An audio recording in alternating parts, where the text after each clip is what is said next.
seja muito bem-vindo à programação da nossa TV Alba. A partir de hoje está começando para você o nosso OAB na TV, um novo programa aqui na grade da nossa programação. E qual o objetivo desse programa? Aproximar cada vez mais a OAB Bahia dos nossos telespectadores, não só dos advogados, como também você que está em casa, que tem dúvidas, que quer saber como funciona, o que é a OAB, de que forma você pode chegar até a Ordem dos Advogados da Bahia? Pois é, a partir de hoje aqui no programa a gente vai te apresentar o trabalho das comissões e o trabalho da Ordem dos Advogados da Bahia. Hoje aqui no nosso estúdio eu estou recebendo com muita alegria Fabrício Castro, que é presidente da Ordem dos Advogados e que vai para a gente tirar todas as dúvidas e falar um pouco mais, né? Tudo bom, Fabrício? Seja muito bem-vindo. Tudo bom, Milena. Um prazer muito grande participar junto com a TV Alba desse grande projeto, um projeto que vai aproximar a OAB da sociedade, a OAB da Assembleia Legislativa. Eu acho que todos ganham.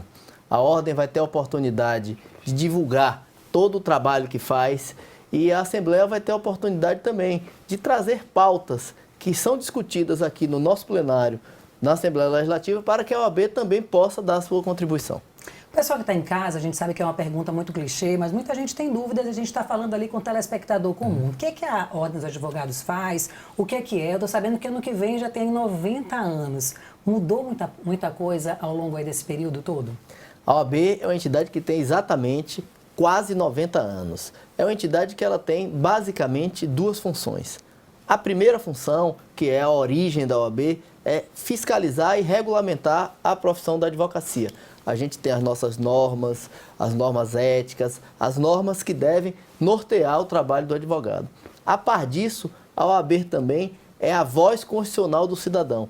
A OAB, Milena, é a única entidade que é 2 vezes citada na Constituição Federal. Por quê?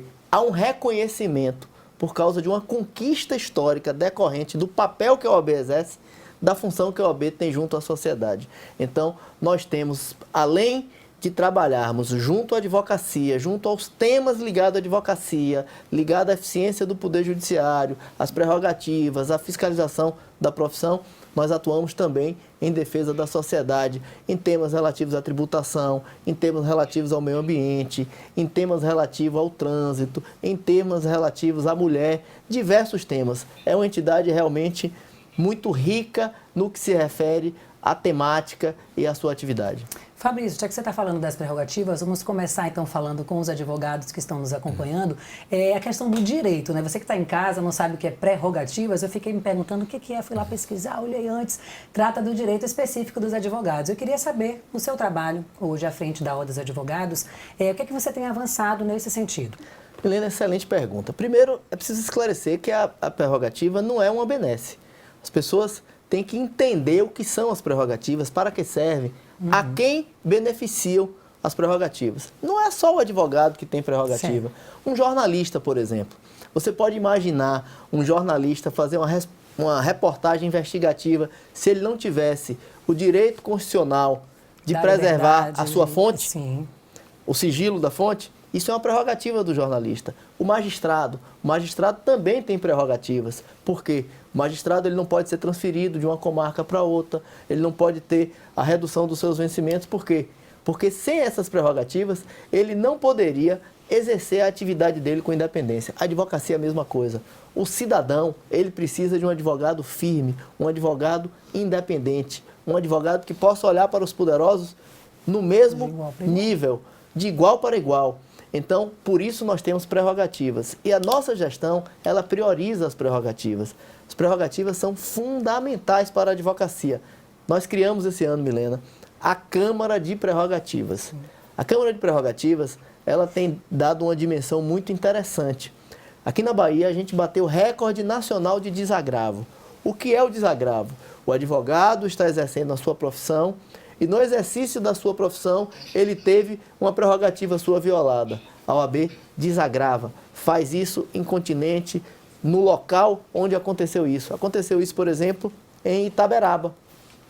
Em Itaberaba, um policial militar, ele parou um carro no meio do trânsito, tirou o advogado do meio do carro, agrediu o advogado. Foi o desagravo mais rápido da história da OAB. 24 horas a OAB estava lá, fez uma movimentação em toda a cidade. O advogado que foi agravado, ele se sentiu fortalecido, ele se sentiu abraçado e hoje ele está lá em Itaberaba exercendo a sua profissão. Isso é muito importante porque não só esse advogado, mas toda a sociedade entendeu ali a importância do advogado, a importância de se respeitar o advogado. Com certeza, é um papel importante então que vocês fazem nesse sentido. E você falou das comarcas, a gente teve aí diversas notícias falando do fechamento de comarcas e a OAB teve uma vitória muito importante no que tange esse sentido. Como é que está essa questão da fiscalização do trabalho do judiciário e a força dos advogados nesse sentido? Olha, essa questão das comarcas é uma questão muito séria. Já é a terceira onda de fechamento de comarca. A Bahia, ela tem uma quantidade grande de comarcas e uma quantidade pequena de juízes. Nós temos aproximadamente 1/3 dos cargos de juiz não provido. Isso é muito ruim, porque a justiça não pode funcionar. Você imagina que em algumas comarcas não tem juiz há mais de 3 anos. Eu participei de 2 atos, um em Teixeira de Freitas, outro em Jacobina, em que se comemorava, entre aspas, se cortava um bolo para a ausência de magistrado por mais de ano. Em Jacobina, 2 anos. Diz que tem um déficit de mais ou menos 300, ou já aumentou? Quase 300, 200 Sim. e tantos juízes. E aí, qual tem sido a solução? A solução tem sido fechar comarcas, porque não precisa de juiz. Mas não é a solução. O jurisdicionado, ele não pode perder direitos, ele não pode deixar de ter a justiça perto dele. A solução não é essa. A gente fez um movimento muito grande, atingindo toda a advocacia, toda a sociedade, e eu tenho a certeza que essa gestão que vai começar agora dia 3 no tribunal, ela vai dar ouvidos à luta da OAB e não fechará as comarcas. Eu sei que não é muito, né, o papel da OAB falar sobre isso, mas já que a gente está com o presidente da OAB aqui, queria saber um pouco da sua opinião sobre essa questão dessa crise aí no judiciário, venda de sentenças e tantos escândalos, que enfraquece um pouco o nosso judiciário. Como é que o advogado tem visto isso? O judiciário da Bahia vive uma crise que já tem 30 anos. Eu me formei em 1998, fevereiro de 98. De lá para cá, eu sempre vivi a crise do Poder Judiciário. Mas era uma crise de eficiência, Sim. Uma crise referente ao não funcionamento. Desta vez, a coisa discrepa um pouco para o lado da corrupção. Eu acho que a gente tem, na verdade, uma oportunidade. Toda crise, já dizia os chineses, é uma oportunidade. Então, essa é a hora de passar a limpo a justiça da Bahia. Tem juiz corrupto, tem advogado também corrupto, tem juiz bom, tem advogado bom. O que importa para a OAB da Bahia é que se separe o joio do trigo. Aquele que fez o mal tem que pagar o mal. Nós não podemos admitir.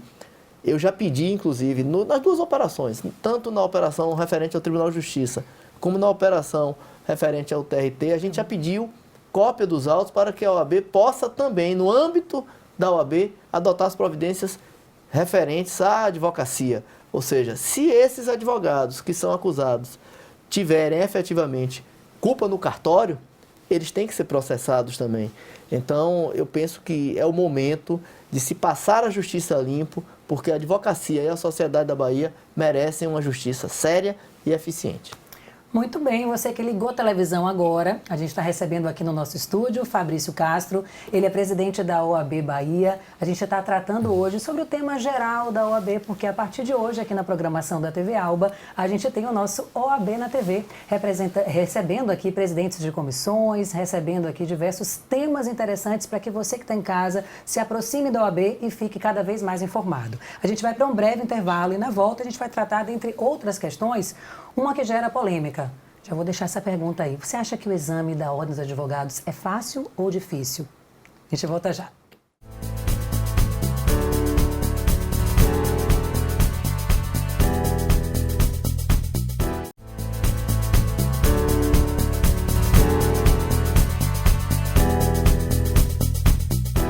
Muito bem, estamos de volta com o nosso OAB na TV. Aqui no nosso estúdio está o Fabrício Castro, presidente da OAB Bahia. A gente está falando de diversos assuntos relacionados à OAB, da importância da Ordem dos Advogados da Bahia.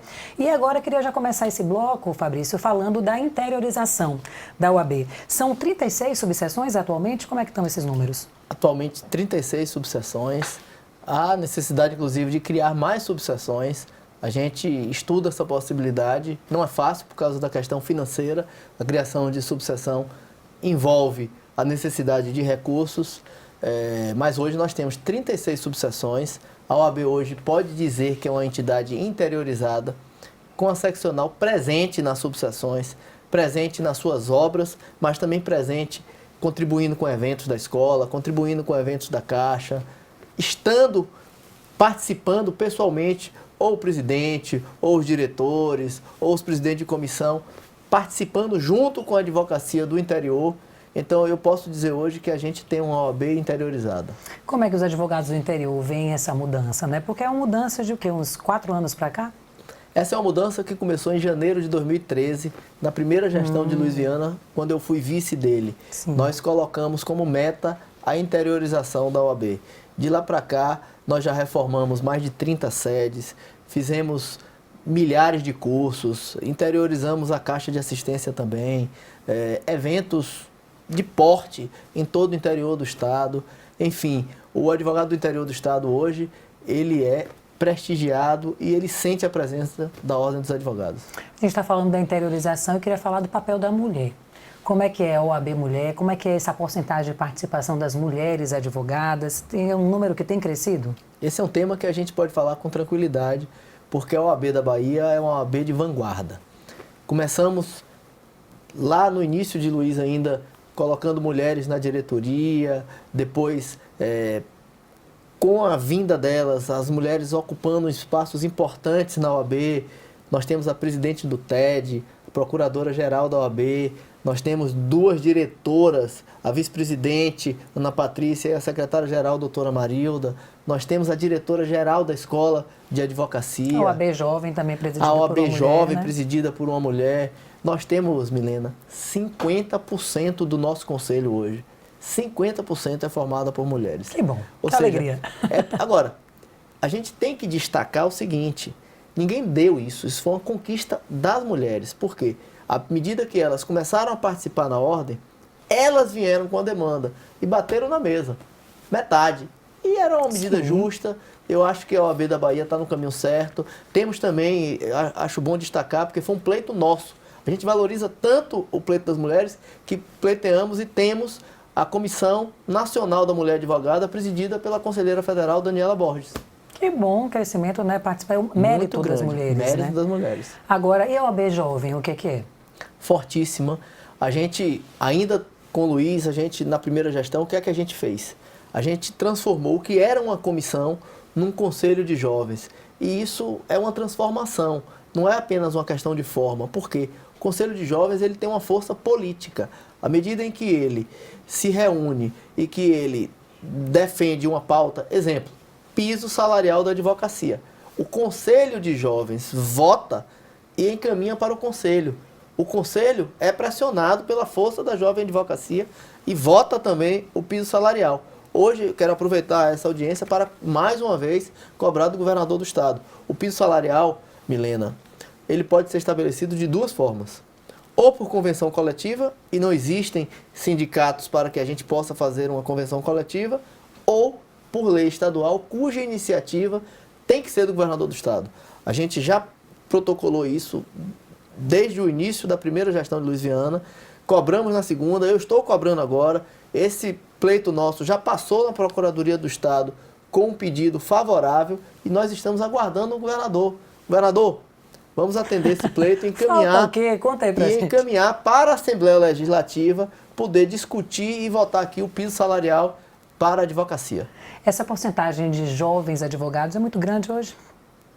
Olha, a jovem Faixa advocacia, etária desses... o que é que a gente considera jovem advocacia? O conceito de jovem advogado é aquele que tem menos de 5 anos de advocacia. Hoje, eles representam mais de 50% da classe. Então, é um número bastante significativo. E agora, com uma mudança também significativa. Acabou a cláusula de barreira. Ou seja, o jovem advogado, ele não precisa mais esperar 5 anos para se candidatar ao conselho. Que bom. Tá mais próximo ainda. Trazendo esse assunto, né, de jovens advogados, me veio a pergunta que eu deixei no final do último bloco, falando do exame da ordem, né? Muitas pessoas questionam, falam que é difícil, que a ordem dos advogados está exigindo demais, mas a gente sabe que o problema é bem anterior a isso, Exatamente. que está relacionado ao número de faculdades. Tem um termo que eu não sei nem se é correto eu utilizar, que é o estelionato educativo. Corretíssimo. Educacional, como é que a gente pode dizer? Fala um pouquinho aí sobre essa questão do número de faculdades e da qualidade desse ensino. O problema não é só o número, porque se você tivesse um número grande de faculdades com qualidade, Sim. a gente entenderia. Mas o problema é que nós temos uma quantidade absurda de faculdades que não tem condição. Então, são faculdades que praticam o que a gente chama de estelionato educacional. Por quê? Porque elas prestam um serviço ruim, a pessoa se forma lá e não tem as condições, não é só de exercer a advocacia não, é de exercer qualquer atividade ligada ao direito. Ou seja, essa pessoa que pagou uma faculdade, ela sofreu um verdadeiro estelionato. Então, o exame de ordem não é difícil. Eu digo sempre o seguinte: pegue as boas faculdades, eu não vou citar o nome de boas Sim. faculdades, mas peguem as faculdades que são reconhecidamente boas. Veja os alunos dessa faculdade. É impossível um aluno de uma boa faculdade fazer o exame 5, 6, 7 vezes. Ele pode dar azar e perder um exame ou outro, mas passa. Agora, tem pessoas que, porque tem uma base ruim, porque estudaram numa faculdade ruim, tiveram um ensino jurídico ruim, faz o exame 1, 2, 3, 10 vezes, perde o exame e é computada no percentual dos reprovados. Então, se formos verificar aqueles que fizeram um bom curso, que têm uma boa formação, o exame de ordem não é ruim. Eu estava olhando que tem um dado, inclusive, que fala isso. O índice de quem passa pela primeira vez é maior do que o índice de quem perde, né? Repetidas vezes. Exatamente, Você tem essa não é avaliação? difícil. O exame de ordem é um exame justo, é um exame que afere exatamente se aquela pessoa tem condição de prestar o serviço de advogado. Agora, se eu não fizer essa pergunta, o pessoal que está em casa vai criticar, então eu tenho que lhe perguntar. O que é que a OAB tem feito nesse sentido de fiscalizar a qualidade do ensino dessas faculdades? Eu sei que não é só o papel da OAB, mas a gente tem que fazer uma mobilização para que isso diminua e a qualidade do ensino melhore. Excelente pergunta. Primeiro, a gente precisa entender como esses cursos são criados. Do governo Fernando Henrique para frente, todos os governos são responsáveis por este estelionato educacional. Sim. Fernando Henrique, depois Lula, Dilma, Temer e Bolsonaro. Todos determinaram a abertura de cursos jurídicos. O Conselho Federal da OAB, por lei, ele é ouvido sobre a abertura do curso, mas o parecer dele não é vinculativo. O que é que significa isso? O Conselho Federal analisa se tem biblioteca, se tem professores qualificados, se esse curso tem condição. Mesmo ele dando um parecer negativo, o Ministério da Educação aprova. Então, a responsabilidade da OAB aí é apenas no sentido de dizer ao Ministério, olha, não tem condição. E o Ministério da Educação reiteradamente vem atropelando esses pareceres, mostrando a má qualidade e mesmo assim abrindo. Mas o que é que nós aqui na OAB fazemos? Nós temos uma comissão de ensino jurídico. Esta comissão tem a competência de fiscalizar. Então ela vai às faculdades, ela afere o nível das faculdades e prepara um relatório e encaminha para o MEC. A competência para punir, Fechar. para efetivamente tomar providências, não é da OAB, é do MEC. Nós apontamos os problemas. E os estudantes podem ir até a OAB e saber essa relação dessas faculdades que têm um nível bom, médio, né? É acessível, a OAB está próxima. Convida aí o pessoal para que eles entendam que está próximo deles. A OAB está esperando o aluno, o professor, aquele que efetivamente identificar que uma determinada faculdade está prestando um serviço ruim. É nossa obrigação fiscalizar, apontar os problemas e levar para o Ministério da Educação. É preciso, Milena, que a sociedade se mobilize. Participe, né? Porque se a sociedade não se mobilizar e a OAB tiver uma ressonância em relação a toda essa atuação, mais cursos jurídicos ruins serão abertos. Isso é inaceitável. Com certeza. Eu estava conversando outro dia, conheci o presidente da Comissão da Corrupção, e ele deixou muito claro isso, que a corrupção, a gente vê esses dados, vê as matérias, né, imagina a corrupção distante da gente, com números exorbitantes, mas a corrupção está ali próximo, né? Se a gente vê aquela obra de uma escola que está ali para ser construída e que nada sai do papel e não vai denunciar, não vai procurar saber, nunca vai descobrir que ali está um posto de corrupção perto, vizinho da nossa casa. Com certeza. Então, o papel da gente, a ideia é essa, que você que está em casa acompanhando também se desperte a estar aqui aprendendo sobre os mais variados temas e buscando também os seus direitos relacionados a ele. Agora, Fabrício, tem um tema aqui bem específico, falando de um encaminhamento, né, da OAB ao Corregedor-Geral de Justiça, né, o ministro Humberto Martins, com sugestões sobre a implementação do juiz de garantias. Muitas pessoas que estão em casa não sabem nem do que se trata, o que é. Tem essa pergunta que eu estou vendo que é bem específica, a gente vai entrar nesse assunto já, porque tem o tempo do intervalo, mas já fique aí para no próximo bloco a gente começar já respondendo a essa pergunta. Você que ligou a televisão agora, já senta, se acomoda e fica com a gente. Está rolando aqui na TV Alba o programa OAB na TV, trazendo esse tema importante da Ordem dos Advogados da Bahia, que está pertinho de você. A gente volta já.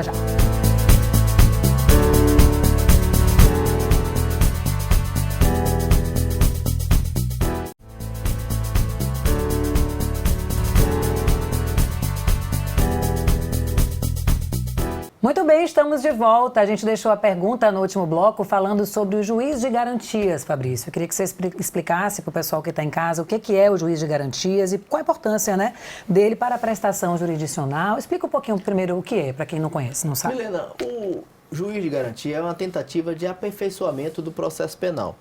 Tem a fase cautelar, em que um juiz vai apreciar os pedidos de busca e apreensão, os pedidos de prisão preventiva.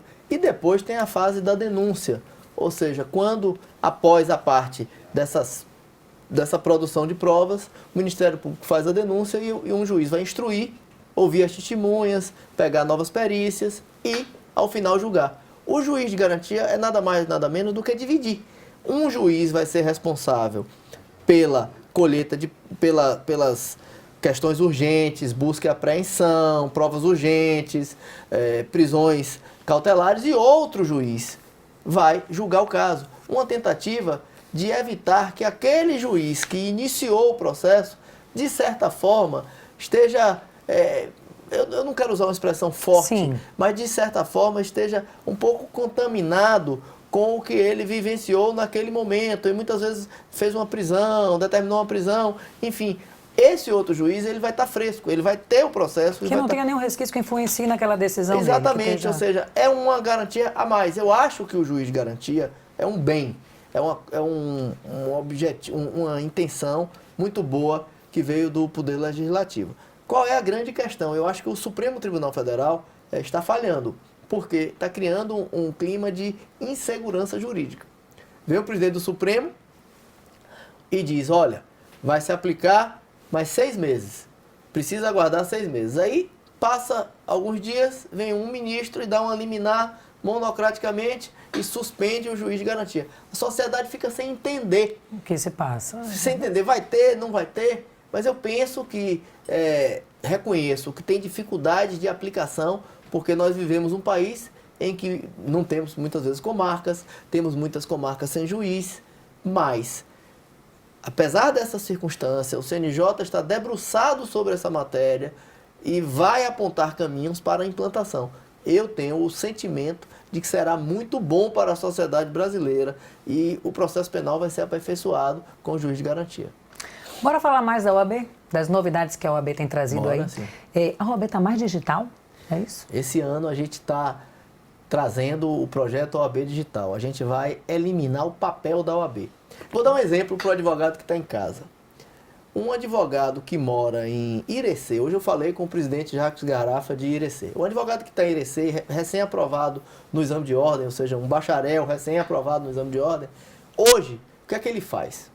Ele faz o requerimento dele, protocola na subseção de Irecê, vem um malote para a OAB, a comissão analisa, se tiver diligência, malote de volta para Irecê. Imagine a burocracia. Hoje, ele vai fazer tudo de casa. Hoje não, a gente começa esse projeto em março, eu acredito que em agosto já estaremos com ele pronto, ele vai fazer de casa. o tempo que o advogado de Irecê, de Barreiras, de Teixeira de Freitas vai levar para ter a sua carteira, vai ser o mesmo tempo que um advogado que mora na Joana Angélica, do lado da sede da OAB. Ou seja, o advogado que vai fazer uma mudança de endereço, o advogado que vai constituir uma sociedade, toda a comunicação do advogado com a OAB será digital. O julgamento dos processos, Milena, todos serão digitais. O advogado, não precisa nem ser advogado, um cidadão faz um requerimento para que a OAB tenha uma atuação na área de meio ambiente. Vai ser digital. Vai acabar o papel. Isso vai significar mais eficiência, porque a gente vai trabalhar mais rápido. Isso vai significar uma economia de custos muito grande, porque imagine o que a gente elimina na cadeia. Sim. Muita coisa, papel. Praticidade na logística, economia de papel, preservação do meio ambiente, tempo para esse advogado. Os nossos funcionários vão ter uma atividade mais otimizada, porque vão deixar de ter que fazer determinados trabalhos com relação a toda a burocracia interna. Ou Usar seja, a tecnologia a nosso favor, vai ser o advogado, vou até pegar o meu celular aqui, vai pegar uma certidão, Milena, na OAB pelo celular. Ele vai clicar aqui e a certidão dele vai sair no celular. Que ótimo, praticidade. Com relação à transparência, com relação também, eu vi que tem o OAB Transparente, que tem ajudado aí também os advogados, né, no pagamento dessa anuidade, anuidade zero, conta aí pra gente. Hoje, o advogado, a advogada que está nos ouvindo, se ela entrar no site da OAB, agora ela já sabe quanto a OAB tem no caixa. Mas nós estamos aperfeiçoando, porque a gente quer que quanto mais informação possa estar no site, a gente quer colocar. E o Anuidade Zero, é importante a gente falar do Anuidade Zero. O Anuidade Zero é um programa do Conselho Federal que a OAB da Bahia está aderindo, está investindo muito para dar certo. Por quê? Porque a gente vai fazer o credenciamento de uma série de entidades. O advogado que comprar nessa entidade, é uma parceria do Conselho Federal com a Cielo, ele vai pagar numa máquina Cielo e esse desconto vai para uma conta administrada pela Cielo e pelo Conselho Federal, e quando chegar em janeiro, quando ele for pagar a anuidade dele vai estar abatida do desconto que ele teve. Ou seja, o advogado vai pagar menos. E se ele tiver um consumo maior do que o valor da anuidade dele, você sabe o que é que acontece? Ele recebe o cheque de volta. Vai receber e ganhar dinheiro. Que bom.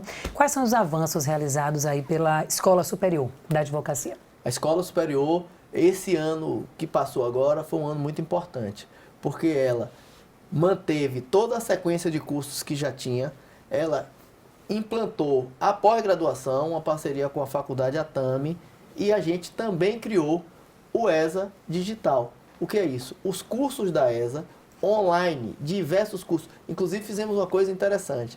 Durante o recesso de 20 de dezembro a 20 de janeiro, a advocacia teve acesso gratuito a todos os cursos online da ESA.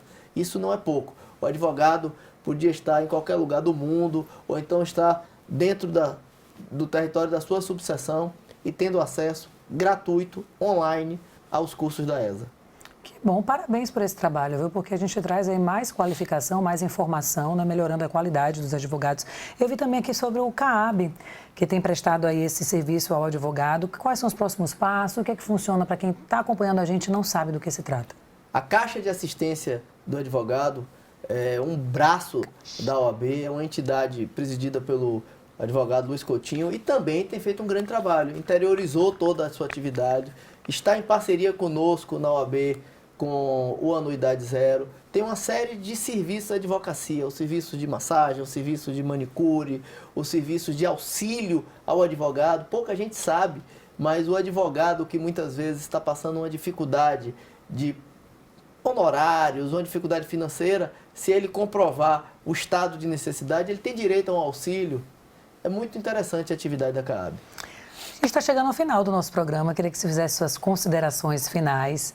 E eu gosto sempre de falar com quem está começando, né, na carreira. A gente via muito as pessoas falarem que a OAB é algo distante. E a sua ideia, a ideia do Luiz Viana, e colocou em prática é aproximar. E a gente vê hoje que a OAB está realmente mais próxima, não só dos advogados, como também da comunidade em geral. Então, eu queria que você falasse com essas pessoas que têm essa admiração pela OAB, esses novos pretendentes a advogados que estão querendo entrar no mercado, qual a mensagem do presidente da OAB para essas pessoas? Primeiro, agradecer mais uma vez, Milena, a Assembleia Legislativa, na pessoa do presidente Nelson Leal, do diretor da Fundação Paulo Jackson, TV Alba, Dr. Igor Domingues, a oportunidade que a OAB tem de mostrar todo esse trabalho.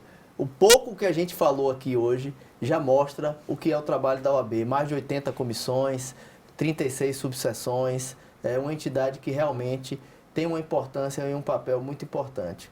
E a OAB quer realmente estar cada vez mais próxima da advocacia e da sociedade. A gente tem que aproveitar esse mundo digital. A nossa gestão tem feito isso. Se você for observar, a escola começou com os cursos online. Esse ano a gente vai implantar agora o OAB Digital, permitindo que o advogado esteja conectado. A um clique da OAB. Ele está a um clique da OAB. Ou seja, a gente tem que aproveitar essa oportunidade e dizer àquele que está começando, aquela colega que está começando, que acredite, que venha, que contribua com a OAB. Porque a nossa luta de hoje é que vai permitir que amanhã a gente tenha dias melhores. É isso aí, agradecer a você por essa oportunidade da gente conversar. Bom, aqui. estamos começando hoje, né? Uma série de entrevistas, uma série de programas. Muito obrigada pela sua presença aqui, por abrir assim tão brilhantemente a exibição do nosso OAB na TV, aqui na TV Alba. Você que ligou agora, teremos a reprise. Você vai poder também acompanhar no site da OAB, nos podcasts que surgirão. Então, fique sempre conectado. A ideia é essa, é aproximar a OAB de você que está em casa, dos advogados. Agradecendo aqui ao Fabrício Castro, que está aqui com a gente. Agradecendo também pela sua audiência. Na semana que vem a gente vai ter um novo programa. Hoje o inicial, recebendo o Fabrício, mas a cada semana presidentes de comissões passarão aqui na programação da nossa Rede Alba, trazendo para você muitas informações e conhecimento. Muito obrigada pela sua companhia, pela sua audiência. Até semana que vem.